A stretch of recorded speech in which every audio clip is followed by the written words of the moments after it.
একটা মানুষ এত সুন্দর করে কিভাবে বাঁশি বাজাতে পারে তাকে না দেখলে আমি কখনোই বুঝতে পারতাম না। কি সুন্দর মন মাতানো বাঁশির সুর, শুনলেই মনটা ভালো হয়ে যায়। ইস, যদি ওর সাথে একটু কথা বলতে পারতাম আমার খুব ভালো লাগতো।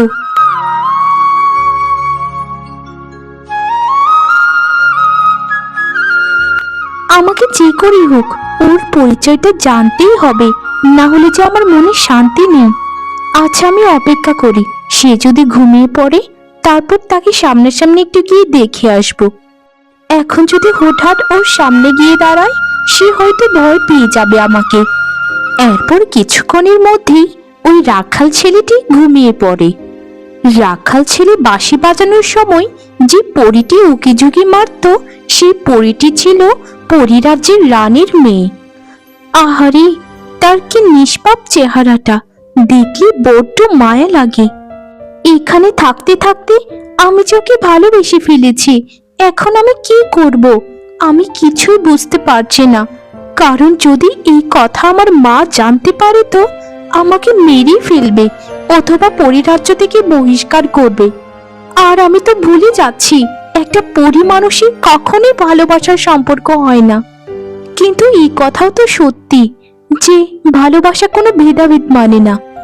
তবে আমি হাল ছাড়বো না, আমি যেভাবেই হোক আমার ভালোবাসার কথা তাকে বলবোই বলবো। শুধু দিনের অপেক্ষা। আমার এখন যাওয়ার সময় হয়ে গেছে, আমি না হয় এখন ফিরে যাই।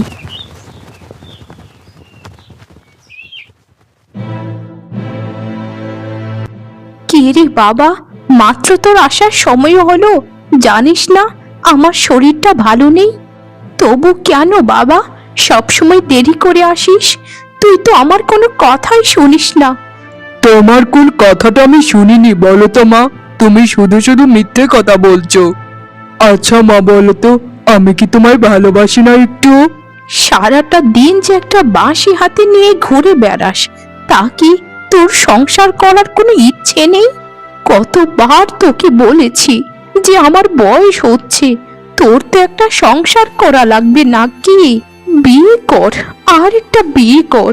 এই কথা বলতে বলতে আমি বোধহয় মরে যাব। কথা যদি শুনতিস তাহলে ভালো লাগতো।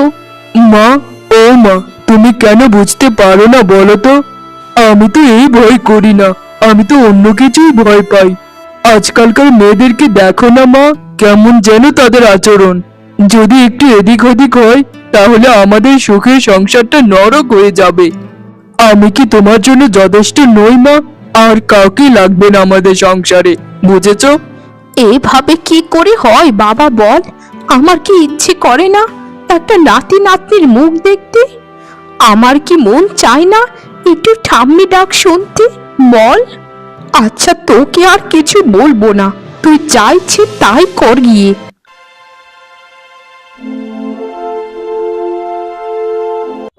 নীলিমা, তুমি সবসময় একটা কথা মনে রেখো, তুমি কিন্তু এই পরিরাজ্যের রানীর একমাত্র মেয়ে। তাই তোমাকে একটু বুঝে শুনে সবসময় চলতে হবে। তুমি কিন্তু অন্য পরীদের মতো নও যে যা ইচ্ছে তাই করলে তোমায় মানাবে। তুমি পরীর রাজকুমারী হয়ে তোমার একটা আত্মসম্মান আছে। আর এই পরিরাজ্যে তোমায় নিয়ে আমি অনেক গর্ববোধ করি। আমি জানি মা, তুমি আমায় নিয়ে যে কত গর্ববোধ করো, কিন্তু কি করেছি আমি মা সেটাই তো বলো। কারণ আমার যদি কোনো অপরাধ হয় তাহলে আমি নিজেকে শুধরানোর চেষ্টা করব। এইভাবে ঘুরিয়ে পেঁচিয়ে বলো না তো, সরাসরি বলে দাও না আমি কি অপরাধ করেছি। তোমার কি মনে হচ্ছে না তুমি ঘন ঘন পৃথিবীতে যাচ্ছ? তোমার আচার আচরণ চলাফেরা আমার কিন্তু ভালো লাগছে না। নিশ্চয়ই তুমি কোনো মানুষের প্রেমে পড়েছো। সত্যি করে বলো নীলিমা, কি হয়েছে? মানে কি হয়েছে মা, আসলে আমার একটা ছেলেকে খুব পছন্দ। আমি ওকে ভালোবেসে ফেলেছি মা, আমি ওর সাথে থাকতে চাই। দয়া করে আমাকে না করো না, আমাকে বাধা দিও না। নীলিমা, তুমি যা বলছো তা কি ভেবেচিন্তে বলছো? তুমি জানো না আমি মানুষকে কত ঘৃণা করি? তুমি কিন্তু ভুলে যাচ্ছ তোমার বাবাও কিন্তু একটা মানুষ ছিলেন। সে কিন্তু আমার সাথে অনেক বড় প্রতারণা করেছে শুধুমাত্র আমার জাদু শক্তি নেবার জন্য। কিন্তু মা, সব মানুষই এক নয়, সে অন্যরকম, সবার থেকে আলাদা। আমি জানি মা, তুমি আমার কথা কোনো দিনই মেনে নেবে না, কিন্তু আমি আমার ভালোবাসাকে হারাতেও পারবো না। এতে তুমি যা শাস্তি আমাকে দিতে চাও আমি মাথা পেতে নেব। পরের দিন যখন রাখাল আবার গরু চড়াতে আসে, তখন সেই পরীটি আবার পৃথিবীতে নেমে আসে। কিন্তু সেদিন রাখাল আর বাঁশি বাজায়নি। রাখালকে খুব ক্লান্ত দেখাচ্ছিল। সে একটা গাছের ডিবির মধ্যে হেলান দিয়ে ঘুমোচ্ছিল। আরে, আজ রাখালের কি হলো? ওর শরীর খারাপ করলো নাকি? ওর হাতে তো কোনো বাঁশি আমি দেখতে পাচ্ছি না। তাহলে কি আজ বাঁশির একটু মধুর সুর শুনতে পাবো না? তার মুখটা দেখে আমার খুব কান্না পাচ্ছে। আমার মনে হচ্ছে ও বোধহয় খুব অসুস্থ। নীলিমা যখন এসব ভাবছিল, তখন একটা ভয়ঙ্কর বাঘ এসে রাখালের গরুগুলোর উপর আক্রমণ করলো। কে কোথায় আছো? দয়া করে আমাকে বাঁচাও, আমার গরুগুলোকে তো বাঘে মেরে ফেললো। হায় হায় রে, কি সর্বনাশ! কিন্তু সেই মুহূর্তেই সেই পরীটি বাঘকে জাদু করলো, তাই বাঘ ভয় পেয়ে সেখান থেকে পালিয়ে গেল। আর কোনো ভয় নেই, আমি বাঘকে জাদু করে পাঠিয়ে দিয়েছি। সে আর কোনো দিন এখানে আসবে না। তুমি একটা পরী? আমি নিজের চোখে বিশ্বাসই করতে পারছি না। কিন্তু আমি তো জানি পরী আকাশে থাকে। তুমি এখানে কি করছো বলো? মানে আমি আসলে এখানে কিছুই করছি না। আমি এখানে প্রায় সময়ই ঘুরতে আসি। আমার পরিরাজ্যে থাকতে একদম ভালো লাগে না। যখনই জঙ্গলে প্রবেশ করি, তখনই আপনার মধুর সুরে বাঁশির আওয়াজ শুনে অনেক মুগ্ধ হয়ে যাই। এরকম বাঁশির মায়াবী সুর আমি জীবনেও শুনিনি। কিন্তু আজ আপনার কি হলো? বাঁশি কোথায় আপনার? আপনি তো বাজাচ্ছেন না আজ। হায় রে, কি বলছো এসব? আমি তো আজ বাঁশি নিয়ে এসেছি। আসলে বাঁশিটা আমার গামছার নিচে লুকিয়ে রেখেছি, ওই গাছটার পাশে। তুমি সত্যি বলছো তো? আমার মতো এরকম একটা সাধারণ মানুষের বাঁশির সুর তোমার পছন্দ হয়েছে? আমি সত্যি করে বলছি, আমার কথা দয়া করে বিশ্বাস করুন। আচ্ছা, আপনাকে আমি একটা অনুরোধ করব, যদি রাখতেন তাহলে খুব খুশি হতাম। তুমি আমার আজ যে উপকার করেছো, সেই ঋণই তো আমি কোনোদিন শোধ করতে পারবো না। এখানে যদি তুমি ঠিক সময় না থাকতে, দুটো গরুর সাথে আমিও বাঘের পেটে চলে যেতাম। দয়া করে বলো, কি কথা? আমি আপনার ওই বাঁশির সুমধুর আওয়াজ শুনতে চাই, যে বাঁশির আওয়াজ আমাকে আপ্লুত করেছে, আমাকে অনেক খুশি করেছে।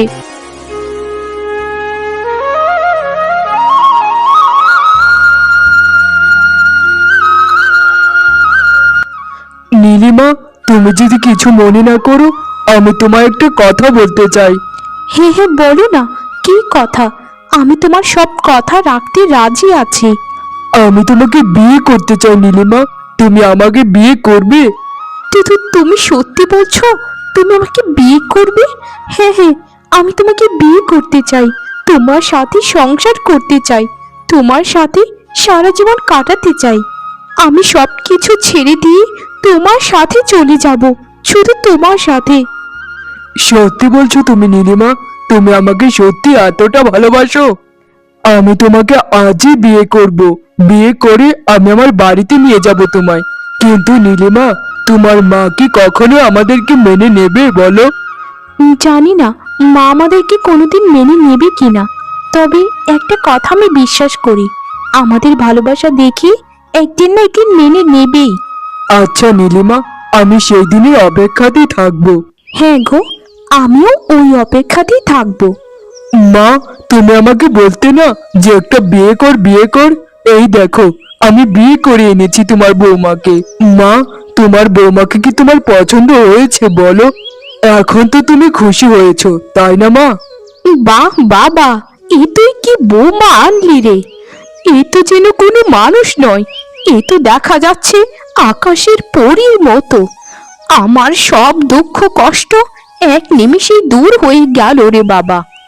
বৌমা, তুমি কি খুশি হয়েছো আমাদের ভাঙা বাড়ি দেখে? তোমার মতো এরকম একটা চাঁদের মতো মেয়ে এই ভাঙা বাড়িতে কি মানায় মা বলো? তোমার মতো এরকম সুন্দরী মেয়ের তো রাজপ্রাসাদেই বানায় মা। মা, আমি আপনার ছেলেকে বড্ড ভালোবাসি।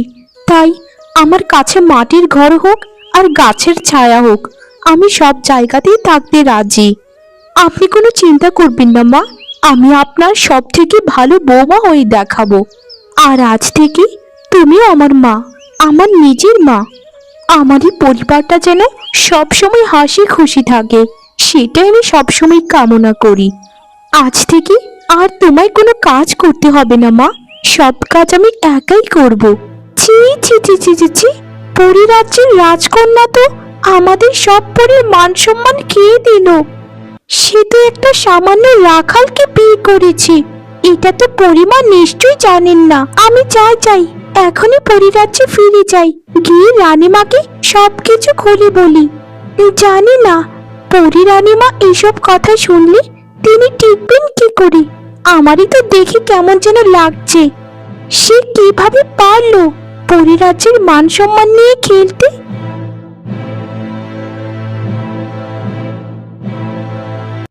পরিমাতা, ও পরিমাতা, পরিরাজ্যের রাজকুমারী তো সর্বনাশ ঘটিয়ে ফেললো। সে একটা পরীর রাজকুমারী হয়ে সে একটা সামান্য রাখালকে বিয়ে করেছে, বিয়ে করে কত সুন্দর হাসি খুশিতে সংসার করছে। এ কি বলছো তুমি? আমার মেয়ে একটা সামান্য রাখালকে বিয়ে করেছে? তার এত বড় স্পর্ধা হয় কি করে? তাকে চিরদিনই না করে এসেছি যে মানুষের সাথে কোনো সম্পর্ক না করতে, কিন্তু ও তো আমার কোনো কথাই কোনোদিন শোনেনি। লালপরি, আমাকে কিছু একটা বুদ্ধি দাও, আমি যেন এটা শেষ করতে পারি। একটা বুদ্ধি আছে রানীমা, এই বুদ্ধিটা যদি সফলভাবে করতে পারি তাহলে আমাদের রাজকুমারী আমাদের রাজ্যে ফিরে আসবে আবার। কারণ মানুষের তো আমাদের মতো এরকম জাদু ক্ষমতা নেই। তুমি ঠিক বলেছো লালপরি, তা তুমি কি ভাবলে বলো তো সবটা খুলে? যদি তুমি আমার মেয়েকে আমার কোলে ফিরিয়ে এনে দিতে পারো, তোমাকে আমি মহা বড় একটা পুরস্কার দেব, যেটা তুমি কখনোই কল্পনা করতে পারোনি।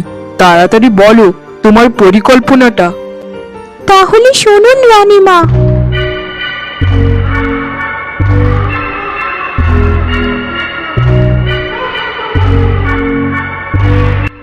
বাহ বাহ, খুব ভালো কথা। যাও, তুমি তোমার মতো তোমার কাজ চালিয়ে যাও, আর তোমার পুরস্কার আমি সবসময় তৈরি রাখবো। ওই তো দুষ্ট রাখাল এদিক দিয়ে যাচ্ছে। যাই রাখালের পিছু নিয়ে তার সাথে কথা বলি। আরে, কে তুমি? আমার মন বলছে তুমি লালপরি, তাই তো? তা লালপরি, তুমি এখানে কি করছো বলো তো আমায়। আসলে আমি একটা কথা বলতে এসেছি, আর আমাকে রানীমা পাঠিয়েছেন। তুমি আমাদের রাজ্যের রাজকুমারকে বিয়ে করেছো, সেটা আমরা সবাই জেনে গেছি, আর রানীমাও মেনে নিয়েছেন তোমাদের সম্পর্ক। তাই রানীমা বলেছেন যে তোমাকে আমার সাথে যেতে, আমাদের রাজ্যে গিয়ে রানীমার সাথে দেখা করতে। তিনি তোমাকে পরিমাতার জামাই হিসেবে পুরো রাজ্যে পরিচয় করিয়ে দেবে। তুমি যাবে না? আরে, এটা তো খুব আনন্দের কথা, আমি যেতে চাই, আমাকে নিয়ে যাও। তারপর সে দুষ্ট লালপরি রাখালকে কি যেন একটা জাদু করে অজ্ঞান করে দেয়। রাজকুমারী এখন বুঝতে পারবেন যে কত ধানে কত চাল। আর রাখাল, তুইও বুঝতে পারবি যে পরিরাজ্যের রানীর মেয়ের সাথে সম্পর্ক করার ফল কি হতে পারে। যা রানীমাকে খবর দি। ওগো, তোমার কি হয়েছে? সকাল থেকে সেই যে মাঠ থেকে ফিরলে, তারপর তো আর কোনো কথাই বলনি আমার সাথে। কি হয়েছে তোমার? জিজ্ঞেস করলে কোনো উত্তরই দিচ্ছ না। আমি কি কোনো ভুল করেছি তোমার সাথে? আর তোমার চোখগুলো এরকম দেখাচ্ছে কেন? তোমার কি শরীর খারাপ করেছে বলো, আমাকে বলো, কিছু লুকিও না। আমার তো খুব কষ্ট লাগছে। এইভাবে কত আর চুপ করে থাকবে? যদি করে দোষ করে থাকি সবটা আমায় খুলে বলো, না হলে বুঝবো কি করে বলো। চুপ কর হতচ্ছাড়ি, তুই আবার আমার সাথে কি ভুল করবি? ভুলটা সব আমার ছিল, বুঝলি? সব আমার ছিল। আমি তোর মতো মেয়েকে বিয়ে করেছি। তুই ঘরের একটা কাজকর্ম করিস না, সারাদিন শুধু শুয়ে বসে থাকিস। শোন অসভ্য মেয়ে, তোর সাথে আমি আর সংসার করতে পারবো না। আমাকে তুই মুক্তি দে, আমি তোর সাথে সংসার করলে আমি দম বন্ধ হয়ে মারা যাব।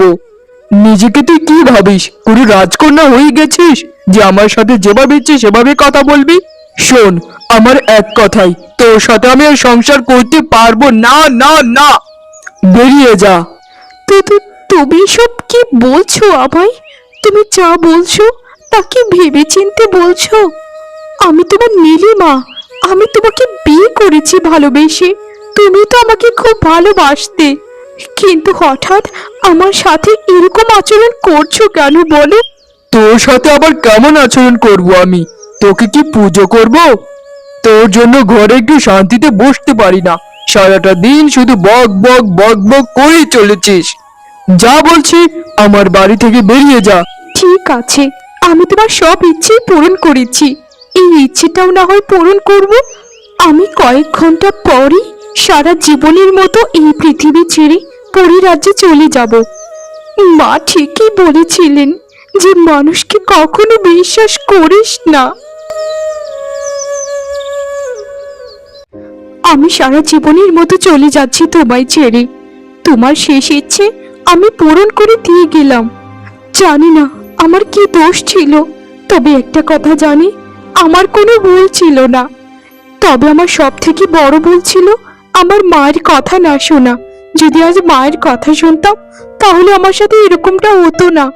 তবে এই পৃথিবীতে এসে কিছু পাই বা না পাই, কিছুদিনের জন্য হলেও ভালোবাসা পেয়েছি। কিন্তু তুমি আর তোমার মা আমাকে এত ভালোবাসা দিয়েছো যে আমি তোমাদের কোনো দিনই ভুলতে পারবো না। ঠিক আছে, যা এখান থেকে এখন। তোর বকবক আমি আর শুনতে চাই না। তুই তো ভালোবাসা পেয়েছিস, কিন্তু আমার জীবনটা নরক হয়ে গেছে। ঠিক আছে গো, আমি চলে যাচ্ছি।